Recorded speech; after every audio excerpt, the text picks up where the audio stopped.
এজন মেধাৱী ছাত্ৰ, জটিল ৰোগত আক্ৰান্ত এইজন ছাত্ৰ। এখন টেম্পুক নিৰ্ভৰ কৰি চলি থকা উপায়হীন পৰিয়ালটোৱে এতিয়া বিচাৰিছে কাষত মুখ্যমন্ত্ৰী সুহৃদয়বান লোকক। এইজন ছাত্ৰ নাম পল দাস। মেধাৱী ছাত্ৰ পল দাসৰ জীৱনলৈ হঠাৎ নামি আহিল কাল অমানিশা।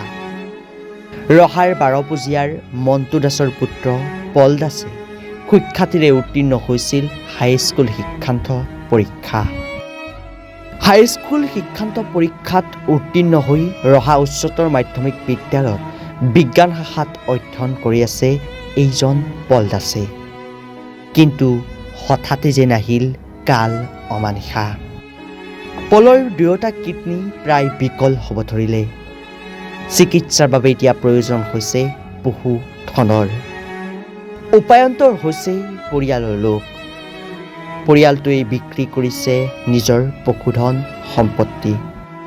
গাঁওবাসীয়েও পাৰ্যমানে সহায় কৰিছে পল দাসক, কিন্তু সেয়া পৰ্যাপ্ত নহয়, যাৰ বাবে এতিয়া কান্দি কান্দি পাৰ কৰিব লগা হৈছে পলৰ পিতৃ মাতৃয়ে। পলৰ পিতৃ মিণ্টু দাসে আজি কান্দি কান্দি ভিক্ষা খুজিছে মুখ্যমন্ত্ৰী তথা সুহৃদয়বান লোকৰ কাষত। পল বৰ্তমান সোণাপুৰৰ কিডনী হস্পিটেলত চিকিৎসাধীন হৈ আছে। মোৰ নাম শ্ৰী মণ্টু দাস। মই এখন অটো চলাই খাওঁ। মই 12 পূজীয়া পুখুৰীপাৰ গাঁৱৰ এজন নিবাসী সাধাৰণ শ্ৰেণীৰ মানুহ। মোৰ ল'ৰাটো 2টা কিডনী বিকল হোৱাৰ বাবদ আজি আপোনালোকৰ কাষ চাপিছোঁ। গতিকে ৰাইজবাসীয়ে যিখিনি সহায় কৰিছে আমাৰ গাঁৱৰবাসী আৰু চৰকাৰৰ ফালৰ কিছু সহায় পাম বুলি আশীৰ্বাদ কৰিছোঁ বা অনুৰোধ জনাইছোঁ।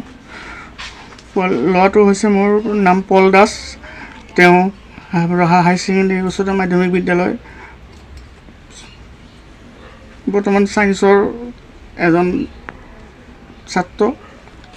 গতিকে সকলো ৰাইজবাসীৰ ওচৰত, গতিকে অসমবাসীৰ ওচৰত ডক্টৰ হিমন্ত বিশ্ব শৰ্মা ডাঙৰীয়াৰ ওচৰত 2টা কিডনী যেন তেওঁ বিকল হৈ গৈছে, কিডনীকেইটা যেন ভাল কৰি মোক উপকৃত কৰে যেন।